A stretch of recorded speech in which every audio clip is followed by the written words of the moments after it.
just when you thought it was. Hello and welcome to the Next Level Guy Show. Today's guest is Kiki Engel. She's a writer, speaker, and feminist activist. She's currently the sex and dating writer for the Thrillist Media Group. She was formerly the senior sex and lifestyle writer for Elite Daily, and her articles have been shared over 20 million times, with her top post reaching over 1 million shares. She's written for a variety of publications, including Men's Health, The Nonsense Society, Today, and the Good Men Project. Well, I discovered you on Elite Daily. Found a few articles through that. For those of you people who are listening or not, who are not sure who you are, can you just give me a little bit about your backstory, who you are, where you're from, etc.? Sure. Okay, well, my name is Gigi, and I'm a sex writer for Thrillist. I started a sex blog when I was in college that I just sort of overshared all of my Tinder dates on. And a girl from Elite Daily followed my blog and then asked if I wanted a job there. And at the time, it was just a really small company. There were like 20 of us. And it grew really fast. And I started writing about sex primarily because I thought that an honest and raw voice was not really present on the market. It was just your regular cosmopolitans, and it was sort of whitewashed, and a lot of it was aimed for men. And I thought that there needed to be like real, legitimate women's issues that were discussed in a way that people could understand. So that was my focus. And then in August, I moved over to Thrillist, where I'm heading up most of the sex and dating content there as well. And I do a podcast with my domestic partner, where we talk about our relationship. So it's just a lot of sex and relationship stuff. When I had a look, I was very impressed with the sort of just the level and the variety of topics that you looked into. How does doing the podcast with your current partner? How does that affect your relationship? Does he have an issue with you discussing it online with anybody that can tune in? I think that I have an unusual situation in that, like, I'm dating the raddest dude ever. He just is really understanding. He's really cool about it. I was writing on my own little blog when he and I got together, but I wasn't doing anything major. I wasn't even working at Elite Daily yet. So we've been together a really long time. I think he's sort of seen the evolution of my career, which I think is partially responsible for why he's so cool with everything. But he's really awesome, and he's cool with I do a lot of op-ed experiments with new sex toys, and I try all kinds of weird shit, and he's always down to do it. I'm not allowed to use his name, so that's one thing. But he'll do them, and he'll let me write about him in like this is my boyfriend and I tried this thing, or my partner and I tried this thing. And he's cool. He's fine with it. He doesn't love when I call myself a slut, but it's fine. And on our podcast, it was honestly, it was his idea in the first place, and we have a really open and honest relationship. And I think that being with somebody who understands me and who is really open with me and who is really unconditionally supportive has actually been really good for my writing, because I know that he's always going to be there and is never going to judge me or be upset about anything I write. So it's great.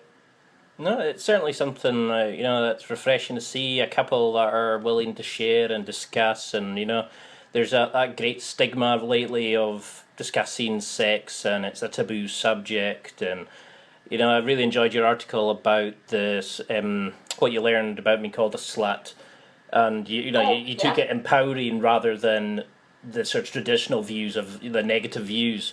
Which is, I mean, the fact that somebody likes sex, that people call them a slut, is just ridiculous. I mean, I would quite like a partner like that myself, to be honest.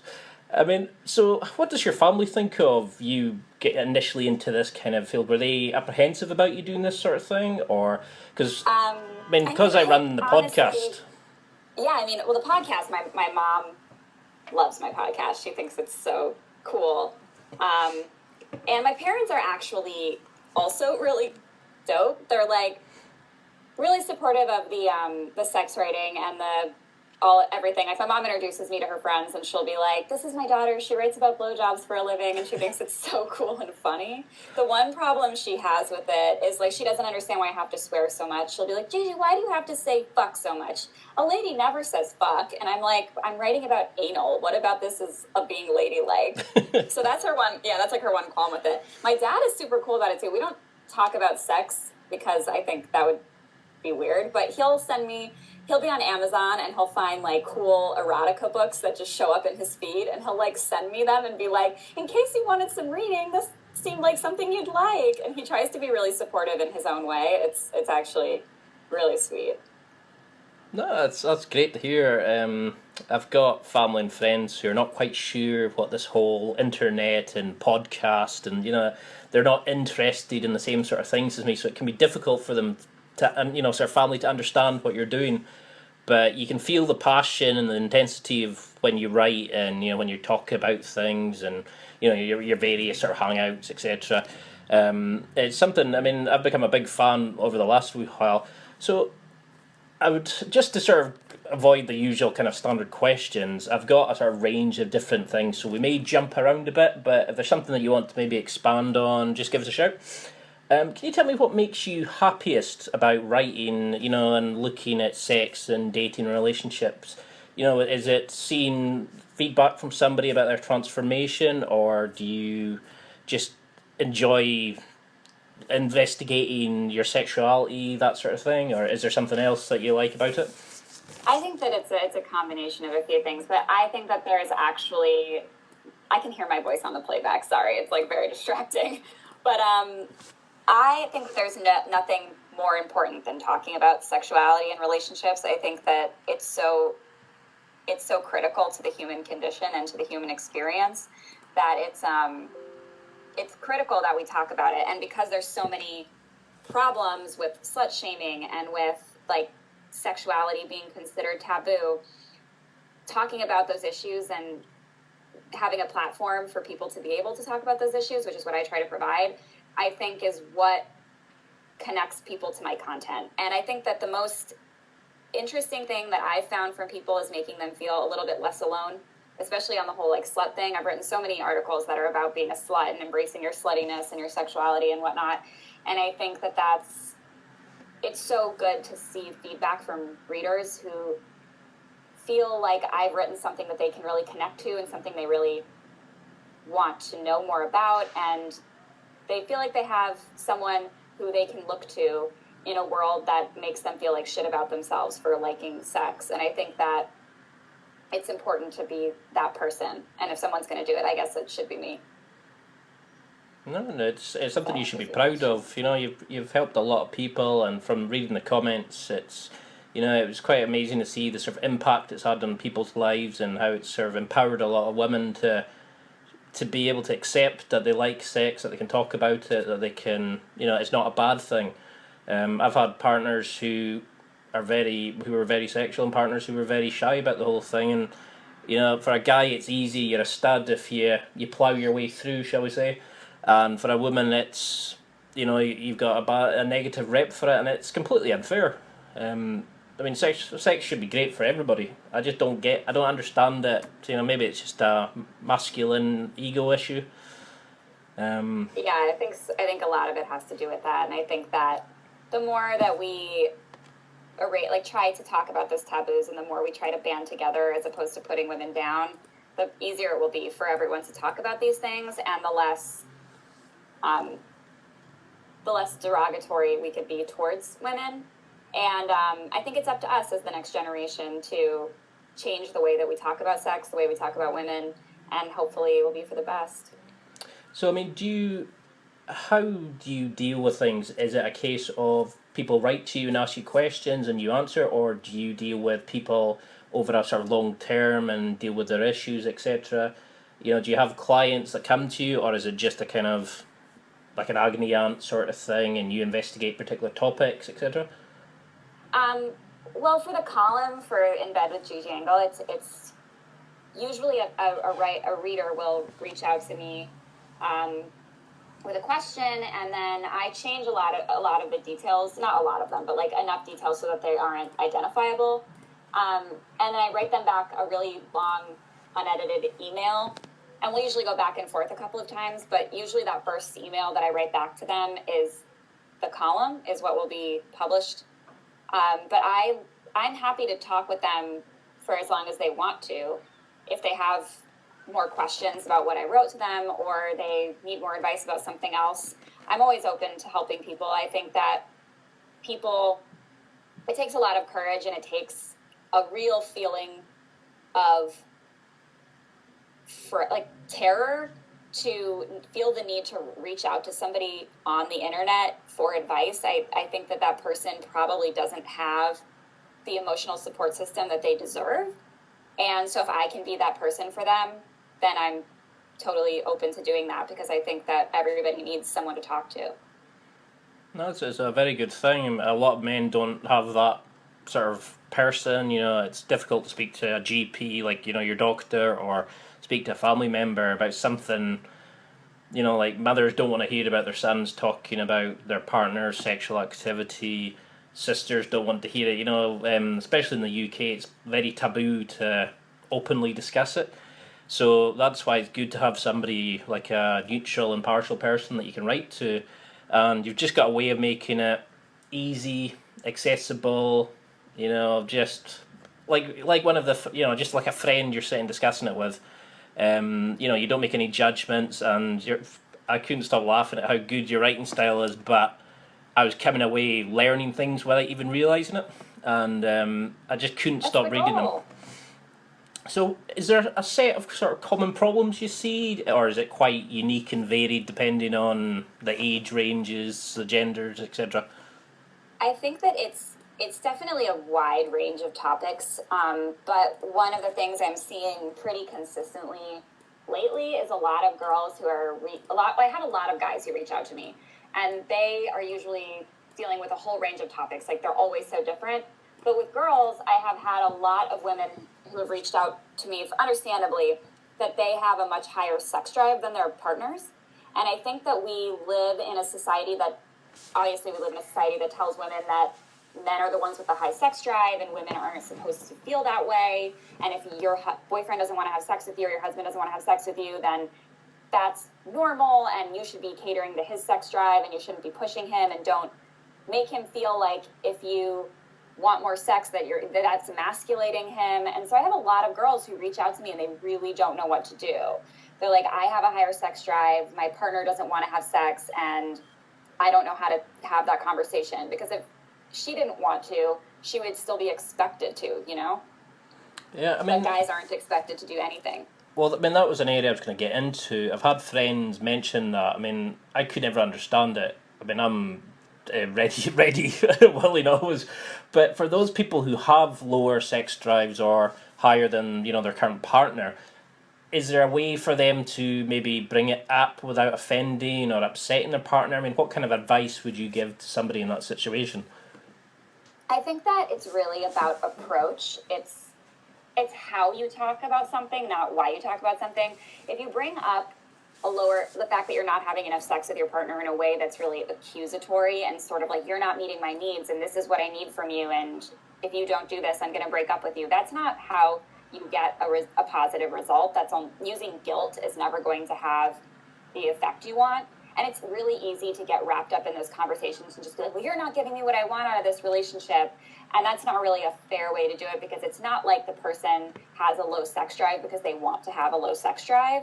In most cases, sometimes if you're not like physically attracted to your partner and that's the reason you're not having sex with them, maybe that's a different issue that you should actually be considering. But if you just have a low sex drive and if your partner has a low sex drive and you want to bring it up to them, you really have to come from a place of empathy and understanding. And you're in a relationship with somebody. There's no right or wrong way to experience sexuality. So there are a lot of alternatives to just straight up P and the V sex. Like, you don't just have to have intercourse. You can come up with a compromise. If your partner wants to have sex once a week and you want to have sex 3 times a week, maybe you have sex twice a week. Or if it's your partner wants to have sex once a month and you want to have sex every day, like maybe you have sex once a week. And if it's that's not going to work for you, you can also masturbate together, you can watch porn together. There are all these different ways, and there's no wrong way to have sex, and there's no wrong way to experience pleasure. It's really what makes you happy. And if you're not in a relationship with somebody who's willing to communicate about those things and compromise with you and make sure that everyone's needs are met, then that's a totally different problem in itself. You're with somebody who obviously doesn't care enough about you and your relationship to make it work. And I think that that's cause for alarm in a totally different way. But if you can have those conversations and really find a way to compromise and make it work, then that's a really strong relationship.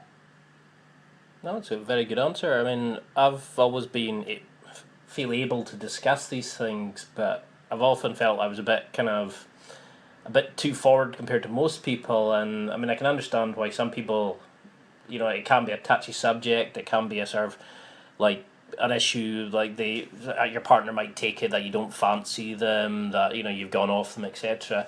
So it can be sort of a minefield to bring up. But no, I definitely liked your advice there. So do you see like a standard problem with modern day phenomenon? Is it like our drinking heavy? Is it drugs? Is it our poor diets? I mean, is there something that's causing this sort of decrease in sex drive, or is it quite a sort of limited? I think that the reasons someone has a low sex drive, I'm not a doctor, first of all, so I can't make a medical assessment of that, but there are so many different factors that you have to consider. Alcohol abuse can definitely lower libido. If you're drinking to the point where it's killing your sex drive, then you probably need to not drink as much. Like that's something that that's a totally different. If you're drinking to the point where you're having trouble with your sex drive, that's probably indicative of a drinking problem, and you might want to really cut back at that point. Drugs can obviously affect libido. They can cause erectile dysfunction depending on the substance. A lot of what I've found is that I don't know if they have.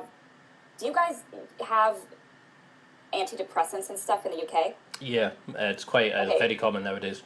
Because that's a real factor that I've seen in a lot of the people who write in, is that their boyfriend or their partner is on antidepressants, and that's causing a lower sex drive, and that can be a real killer. But a lot of the time, age is a big factor. My partner and I have a pretty significant age difference. It's not like super significant, it's like 6 years, but he's in his 30s, so he has a lower sex drive than I do, and we have to compromise. And it works for us because we talk about it and communicate, and he just has a lower sex drive because he's older. I mean, I've found that's the sort of, once you start the conversation, it's never as bad as you always think. I think your mind just produces the worst case scenario, and it very rarely is. Something I did really enjoy was you looked at articles like how sugar is wrecking your life, how working out helps you get better in bed. So you were promoting a sort of more healthier lifestyle.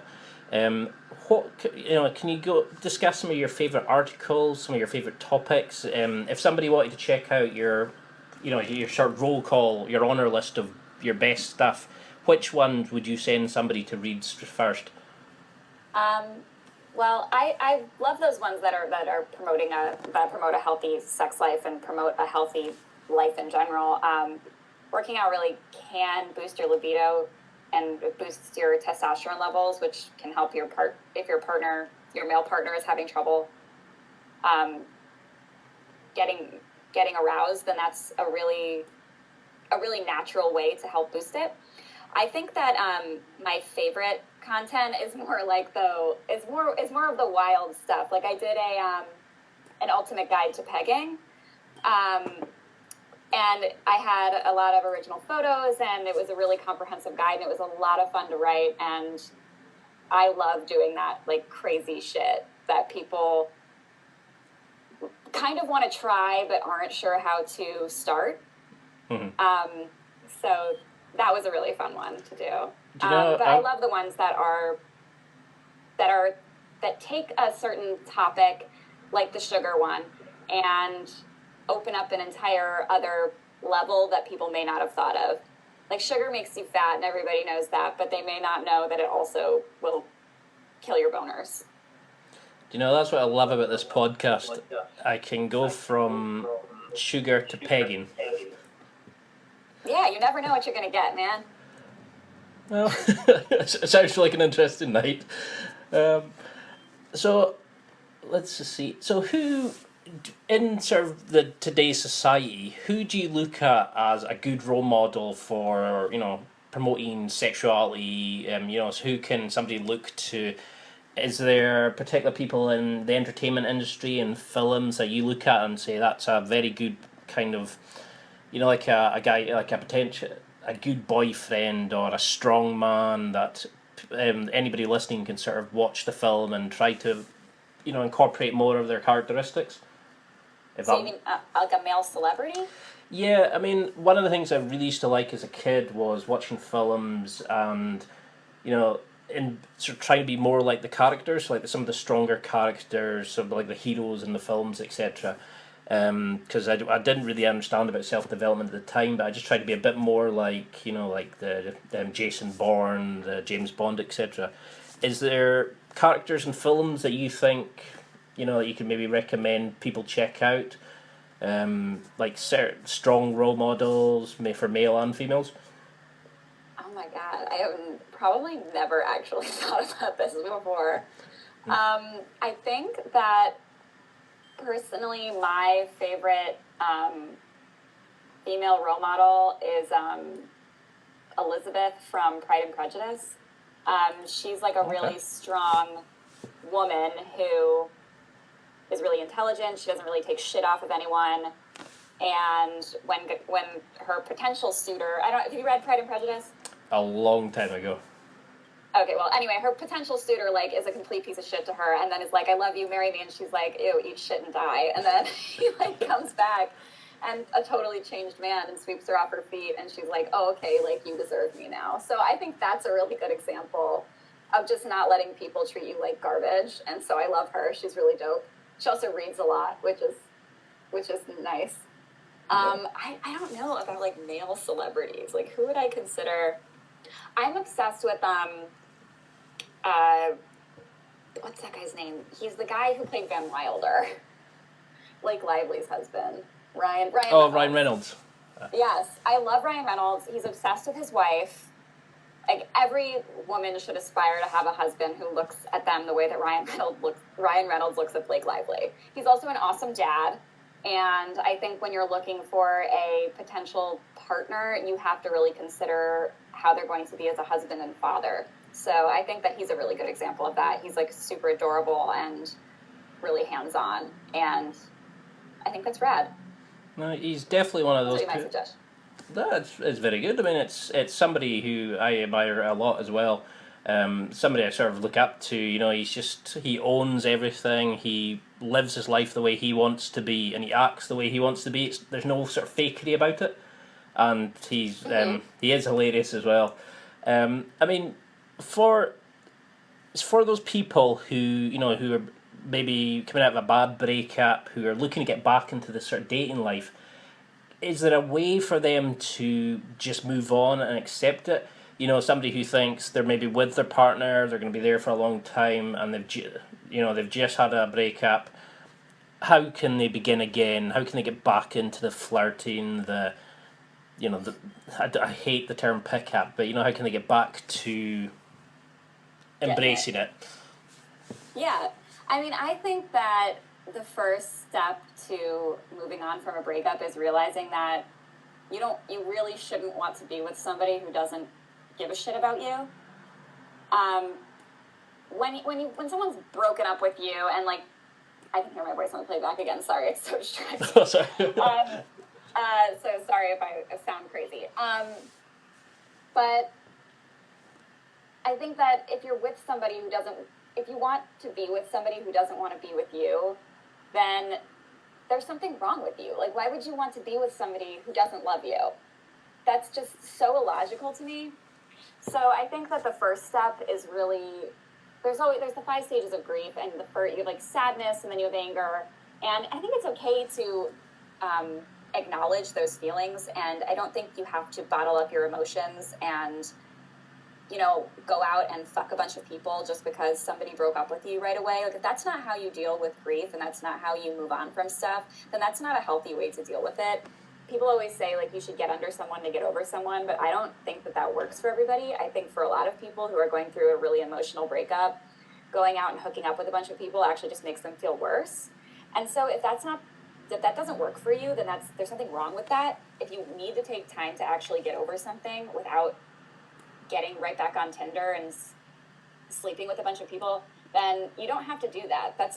There's no right way or wrong way to get over a breakup. It's really what works for you.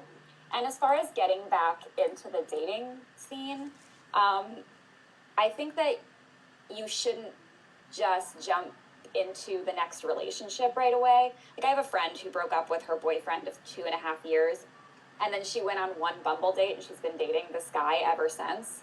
And I don't think that that's a healthy way to go about breaking up with somebody. You shouldn't just be getting into another relationship after 5 seconds. You really need to take time for yourself and figure out what it was that was bad about the last relationship and what was toxic about it, and learn from those experiences so that the next time you have a relationship, you can actually be ready to go into it a more grounded person. Because no relationship is a waste of time. You learn something from every relationship, even if the person was a piece of shit. Yeah, it's as a personal trainer friend of mine used to say, there's no such thing as a bad day. It's only a learning day. You always learn. Exactly. Yeah, because I broke up with the first love of my life a few years back, and I was devastated, and it was the end of the world, etc. So I started the podcast thinking, it's a hobby, something to take my mind off it, and it's, just by speaking to people who are experts in these kind of areas, it's amazing how it's just changed my life and shown me so many different things, and I've opened up discussions and things I would have never have normally discussed, like pegging, etc.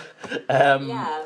And it's amazing how how that, just taking, like you're saying, taking the time to go away and work on yourself and take a breather can really help. Do you have any tips for anybody that's maybe looking at using things like Tinder, Bumble? My mind's gone blank. Like Plenty of Fish, Match. Is there? Don't use Plenty of Fish. That would be my first tip. Just avoid it.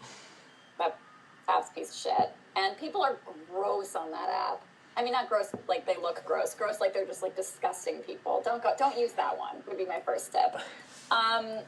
As far as getting back into dating apps, I think that you should really just go for it. Getting back into them is like very stressful and can be kind of overwhelming. So maybe don't download all 7,000 of them right away.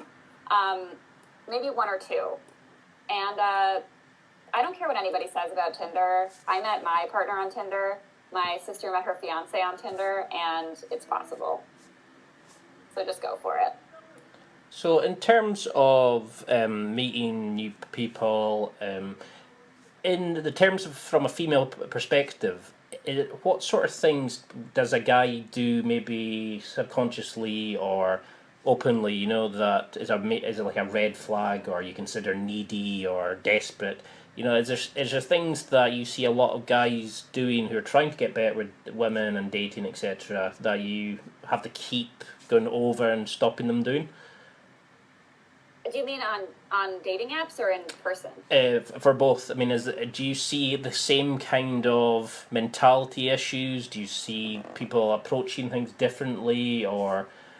Yeah, sure. I mean, if you want a girl to respond to you on a dating app, don't send her a fucking dick pic. Like, just don't send her your dick. Come on. So that would be my first thing. Just don't send anyone your dick. Nobody wants to see it. I think that there's this really huge gap between men and women, where men want to show you their dick and women do not want to see it. So just don't send your dick to people. I've never understood that phenomenon, to be honest. It's just like guys want to show you their penis, and you're like, I don't want to see your dick. I never asked for this. And so that's one thing. Don't ever do that.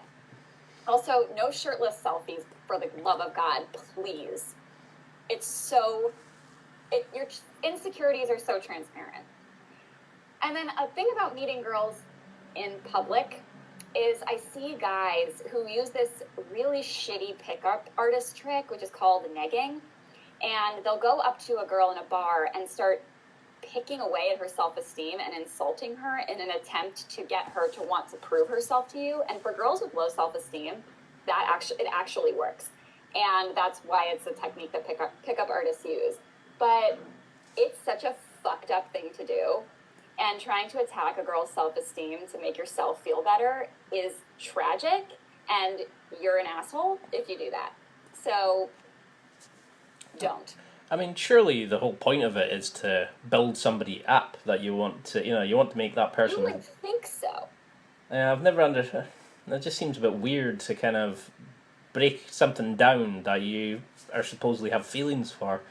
I mean, another thing I found was there's a lot of people who have issues, when they do get with somebody that they've maybe had more sexual partners than them, they're maybe earning more money, I've seen a lot of guys deal with jealousy issues. I mean, is that something that you encounter a lot, and how can somebody sort of, embrace their partner, accept their current status and move on? I know you wrote a good mailbag query to this. Can you just give us some advice for somebody who's maybe jealous of their new partner?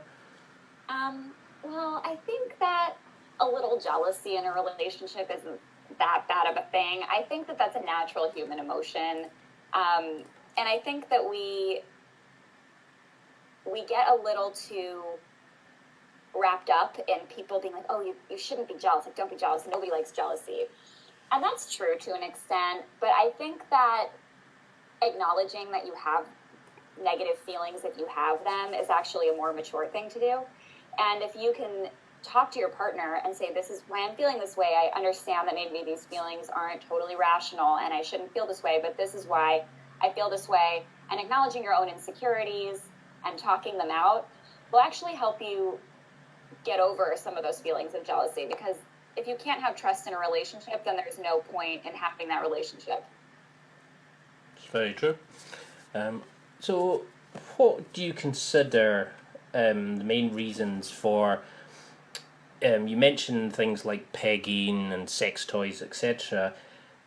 Why do you think men who are comfortable showing their dick pics have issues with sex toys and for bringing things that give a women pleasure?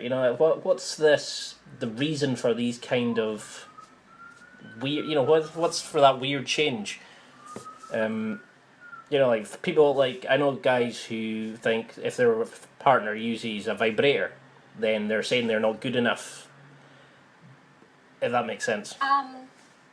Well, I think that it's actually the dichotomy between the dick pic and the fear of sex toys is actually very spot on. Guys want to show you their dicks in pictures because it's almost the ultimate act of what is the word I'm looking for? Damn it, I had it in my head. It's the ultimate act of the domination or shock? No, it's not domination. It's the ultimate. It's emasculation. It's them putting their dick in your face and being like, "Tell me my dick is big," and you actually have the opportunity to be like, "Fuck that." And it's putting them in a very vulnerable position that I don't even think guys realize that they've put themselves in. So that's actually interesting. An interesting segue into guys who are scared about sex toys in the bedroom. I think like if you're dating a guy who is afraid of a sex toy, then that guy has a lot of deep-seated insecurities that have nothing to do with you, and that's that guy's problem. Like there's something like if you're scared of a sex toy, you don't have a lot of confidence, clearly. So there's nothing wrong with wanting to bring something into the bedroom that's going to like just be a booster. It's nothing about your penis size. And guys are so scared of their dick being small. And it's just not normal. Yeah, it seems a bit weird of having an issue with it but sending a picture of it, and then something that's there to help because you're maybe on the smaller side or, you're maybe got a lower libido compared to your partner or whatever. You then have an issue with them using that to help them along or fulfill their needs. It's just an interesting kind of mentality issue. Like, you know, I just don't really kind of gather it myself. I mean, I've used sex toys with various partners, and I've never had an issue of, you know, it certainly heightens the pleasure for both sides. So, I mean, where do you see guys going wrong in sex in general? Is it they don't pay enough attention to foreplay? Is it they don't care enough about their partner's needs, and it's just interested in getting themselves off? Can you repeat the question? I feel like I don't understand. Oh, sorry. Yeah, I do tend to waffle. I kind of throw about 5 questions in there. I mean, It's not a big deal. I somehow got stuck on the first thing you said and then missed the second. that's been said before. No, I was just wondering, is there? I mean, what do you consider the main issues with guys being bad in bed and being, you know, is there? Do they care too much about their own satisfaction rather than their partners? Is it their? I think that that's definitely a factor. Their sort of general disregard for the female body, but I think also it's a lot of the time it's not even a guy's fault that he is shitty at giving a girl an orgasm, because there's not enough education to even have a guy understand how a female has an orgasm. The clitoris and the vaginal opening are 2 inches apart at least, and regular penetrative sex is not going to yield. There's not going to be a yield for an orgasm there, because you simply cannot get the stimulation that you need. So when you're learning about sex in sex ed in school, assuming you have sex ed, at a lot of schools you don't even have it, you just learn about penetrative sex and using a condom, and you don't learn anything else. So it's not hard to understand that men wouldn't understand how a vagina works, because they're never really taught how a vagina works. Does that make sense? Certainly, yeah. It's when we had it, it was a case of, you know, it goes up when you see a pretty girl, it goes down when you need the toilet. You have sex, you put it in. That was how she basically told us. You know, we were first. I think I'm not sure what that'll be in the US, but we call it first year. So you're probably about 13, 14, maybe something along that area, and you know that's how they introduced sex education. It was like a kind of one-off, really, discussion, maybe a bit more here and there, but it was so basic. You know, it was nothing about real masturbation or anything that you kind of have to discover yourself. And if you haven't got, I don't like the word dominant partner, or a partner who knows what they want, a lot of guys can build up the kind of me attitude, you know. It's a real shame that a lot of women don't feel confident enough to ask for what they want, you know. But it's very true that a lot of guys don't even know how the female anatomy works. Exactly, and it's like, how are you supposed to know what a clitoris does if it's not taught, because it's not seen as something that's important, because a clitoris doesn't make you pregnant, so people don't think that they need to talk about it. And unfortunately, a lot of that education, if you want your partner to give you an orgasm as a woman, unfortunately, one of the only ways to do it is to explain how to do it. Because most guys just don't. They think just sticking it in and like dry humping you like you're a masturbation sleeve for 5 minutes is going to give you an orgasm. And it really doesn't help that the sex guys see is primarily in porn. You see a guy in a porno and he's having sex with a girl and she's having an orgasm like from nothing. And that's not realistic. Those aren't realistic versions of sex. And how the fuck else are you supposed to think a vagina works if you've never seen how one actually works? Yeah, you see a lot of the jackhammer, you know, the pound away, and yeah, it's. I think there's bigger issues if they're taking their their sex education from porn. But I mean, it's something that I think the British government were looking at banning porn. You had to access it through credit cards, etc. You know, there would be no free porn sites because of they were worried about the issues of sexuality and people watching porn and believing it was sort of warping people's approaches to dating and sex, etc. I can't remember the exact discussions about it, but they were going to remove it, like access to it from British servers, etc. I mean, what do you consider the sort of weirdest sexual myth that you've heard? You know, like things like you can't get pregnant if you have sex while standing up. Oh, weird sexual myths. I've written a lot about this before. What are like weird? What is like a weird sex myth? Oh, I had a guy who was legitimately in his 20s, like late 20s, and he was like, "Well, you know, the female orgasm doesn't exist. Like, it's just a myth." And I was like, "Oh, is it? Is it though?" And it was really uncomfortable because I don't think I had actually heard somebody who really believed that before, and that was really weird. Also, a lot of times, what do people say? Weird shit, like you can't get pregnant when you're on top because of gravity. I'm like, these are just stupid things, and they're just more. That's just more responsibility for general male and female ignorance, because when we're being told this bullshit, we don't know what to believe.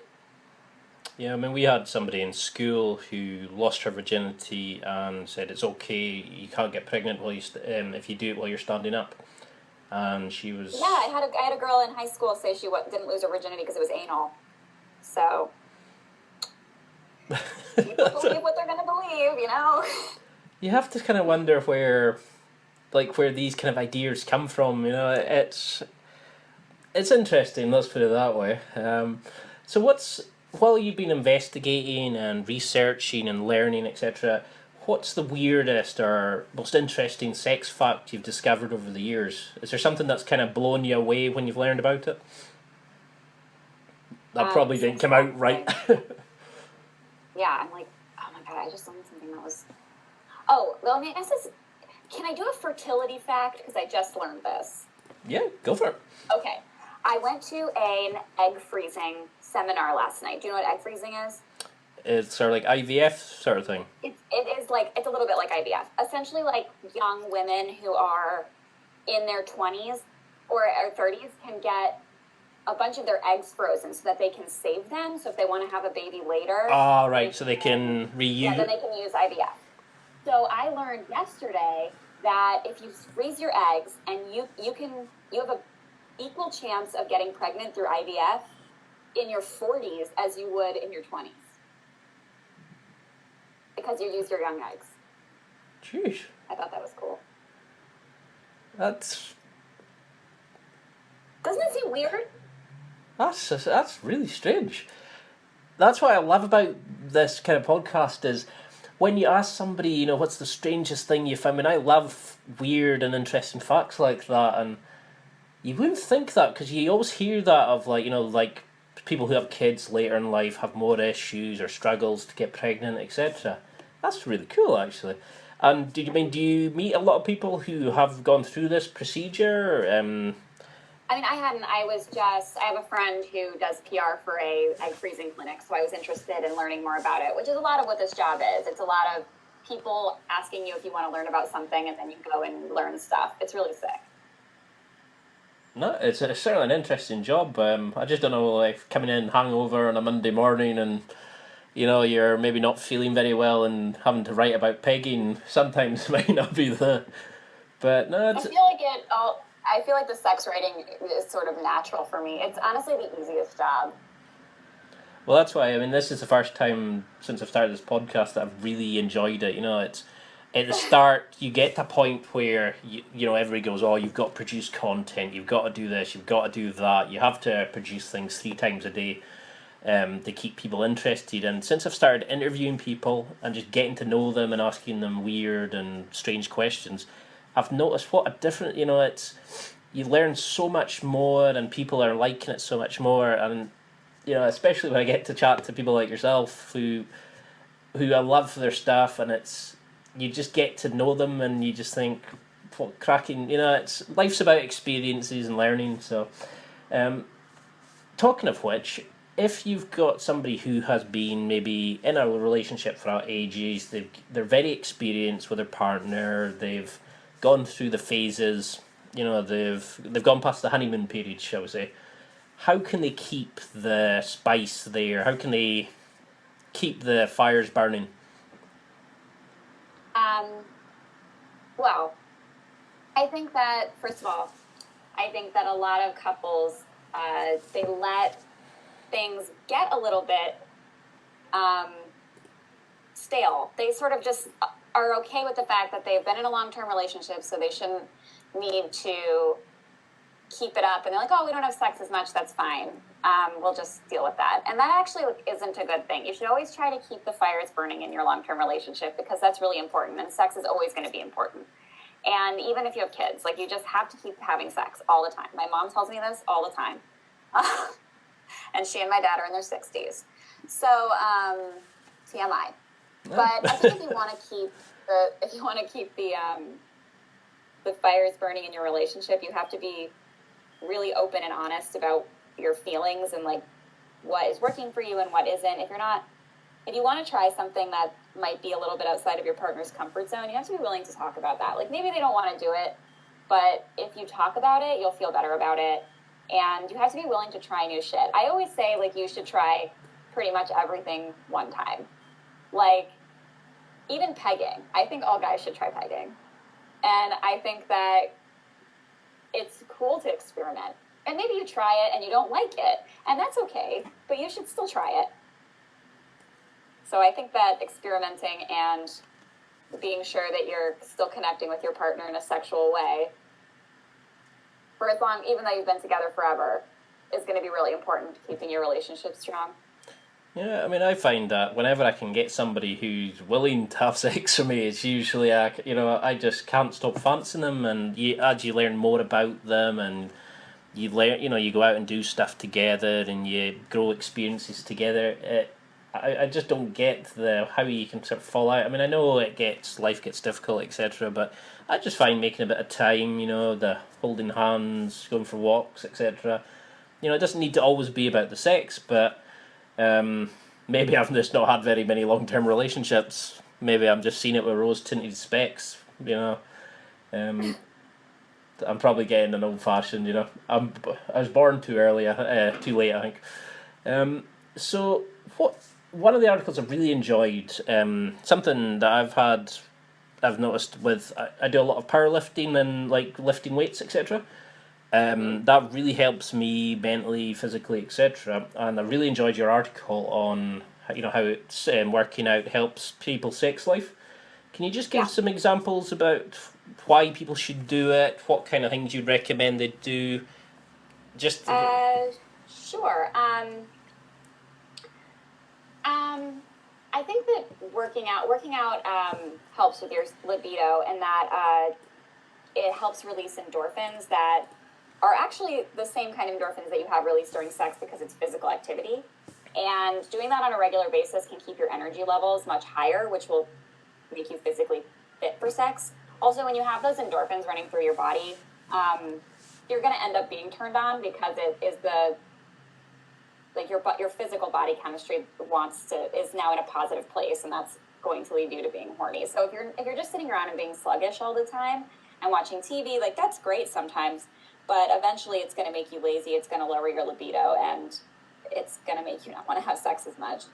Also, being physically fit and being comfortable in your body because you care about your body is going to make you feel sexier, because you're going to feel more confident. And I think that those things are really important for your health and for your sex life. Oh. Also, if you can date somebody who you can lift with, that's true love.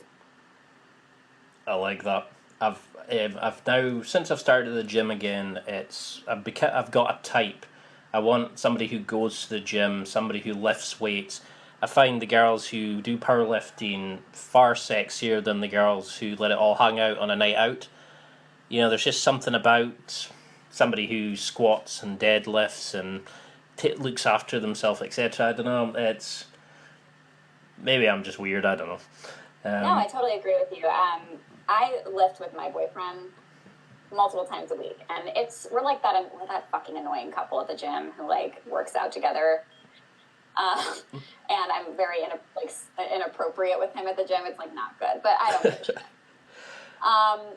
And I love that about him, that he cares about his body. And I mean, I tell him all the time, like, even when you're old and saggy, I'll love you no matter what, and you'll still be sexy to me, and I'll still grab your ass even when you're 80.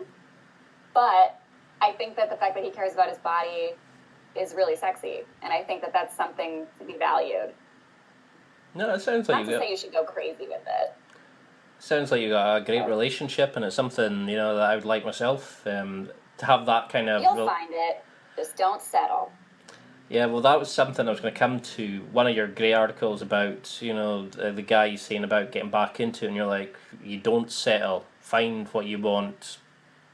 Do you find that people are just scared to not be in a relationship, so they jump into things? Are they not comfortable in their own skin, so they need somebody else to sort of buoy them up?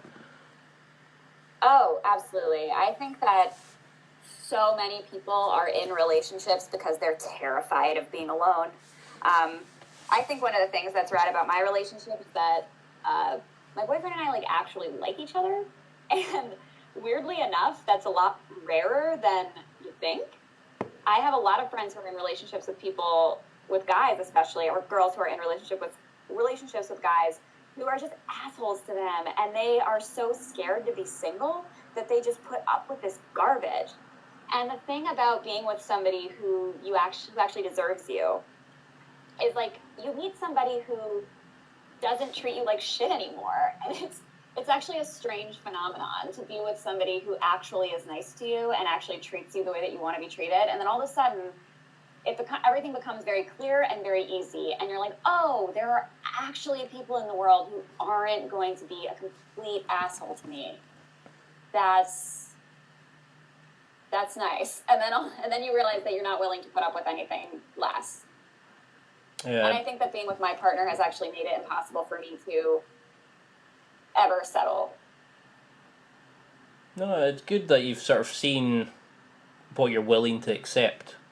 And I mean, obviously, I wish you nothing but success with your current partner, but it's good that now, you've seen what is there, what is possible. I've settled by staying in bad relationships, and when I met the girl who my first love, it was at that point of I didn't know that was possible. It didn't feel like that was possible, and I think that's why I got so messed up when we broke up, was the fact that I thought that was the only time I was going to get it, which is wrong, which is erroneous thinking, but in your head you think that's the only person that can offer that. We're coming up to 53 minutes. Are you okay for just a few more questions? Just a quick few. Of course. One of the things I like doing is just a quick, fast question break. I throw out a few kind of statements and you just answer a couple questions, like just a couple of words. So things like, what's your favourite music? Rock. So what kind of song? Rock. And what kind of songs would you listen to? Is there I favourite listen to bands? A lot of Pink Floyd, a lot of Led Zeppelin. I'm a big Beatles fan. Super cliche. Yeah. Wish You Were Here will always be my favorite song. Good choice. What's your favourite exercise to do at the gym? The elliptical, I guess. Because I can listen to podcasts when I'm on it. Have you listened to any of my stuff before, truthfully? No. That hurts. It hurts. I'm not a good liar. Do you know, I'd rather... I thought, this sounds really stupid, and I should have just looked at my email, but for some reason I thought the podcast was called The Gentleman's Podcast, and I kept looking for it and couldn't find it, and I was like, I must be doing something wrong, and it never occurred to me to just look at your fucking email. Do you know, I've had people kind of go, what the fuck is a next level guy? And it sounds so cheesy that I had to rewrite it in my head of how I would sell it to somebody, if I was in an elevator with them. Because even the way I used to say it, I actually wanted to slap myself. It was that boring. So what's a really guilty pleasure of yours? And you can be as dirty or as clean or whatever you want. It's explicit, so just go for it. This sounds so stupid, but chocolate cake. I can actually get by an actual cake, not a mini cake, a regular one, and eat the entire thing in a sitting. And that sounds very enjoyable right now, actually. That is impressive. I like it. Yeah, Have you got got an appetite. have you got a favorite kind of brand that you go for? Like when you're having one For of those, tea? yeah. What kind of is there like a certain place I you like get them from? Entenmann's. Just like your gross grocery store style cake. This cheap and nasty, just slam it. Oh yeah, like Yeah. it's like dirty and quick. Oh, I could make so many bad jokes just now. I know. Set you wh- up for it. what's your favorite film? Closer with Natalie Portman, Julia Roberts, that one British guy who's really hot, and then Jude Law. No, I don't think I've seen that one actually. To be honest. But yeah, it's super good. So, what did you want to be as a kid? Did you always want to be a writer, or was there something I always else? wanted to be a writer. Yeah, I wanted to be like, but I didn't want to be a sex writer. I wanted to be Ernest Hemingway.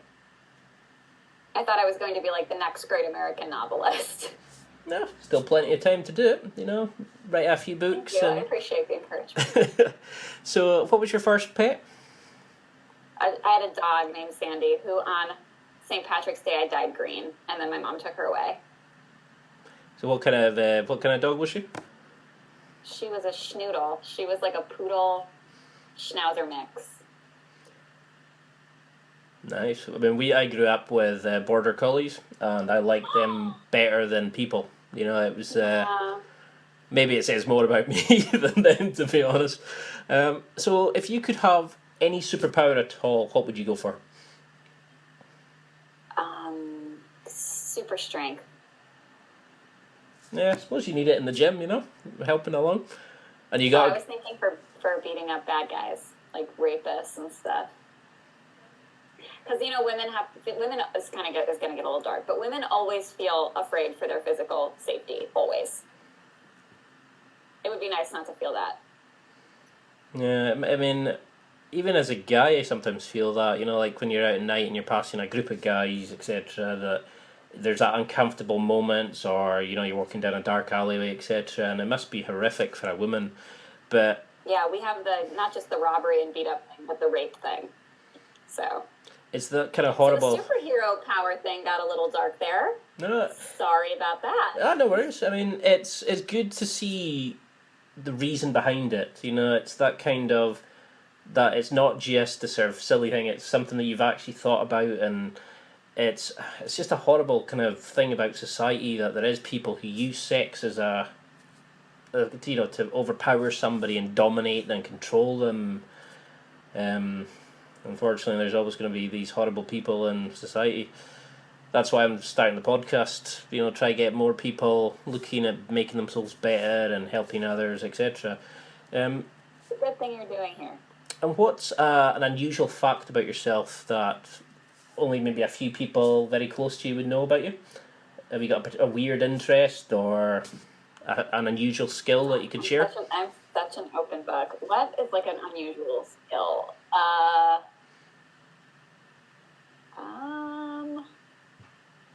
I'm actually a really good cook. Oh, have you got a favourite meal? Not that many people know about that. So if you were to make your partner a special dinner, what would you go for? What's your go-to special meal? Okay, this sounds really stupid and does not make me sound like a good cook. But I make like restaurant level quesadillas. They're so fucking good. I was not expecting that answer. Yeah, I mean, it doesn't make me sound like a good cook, but they're really fucking good. No, it's making me hungry now, actually. I know, I'm like literally looking at my fridge right now, and I was like, I might make one of those for lunch.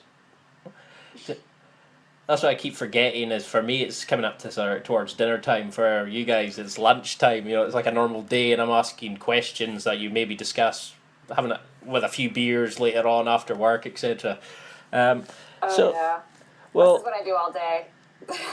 Do you ever have like a sort of days that you can't be bothered with it? I mean, is there ever times that you regret writing about these sort of things? Do you ever wish that you'd maybe gone down a different area?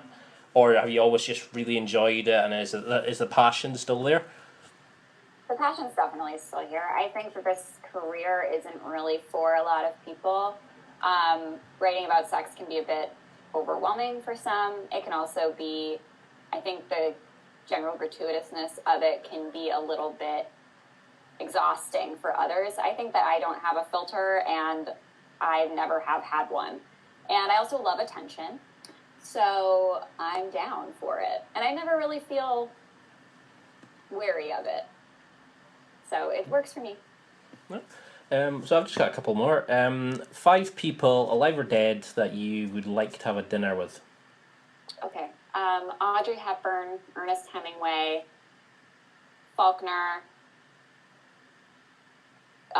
Teddy Roosevelt, and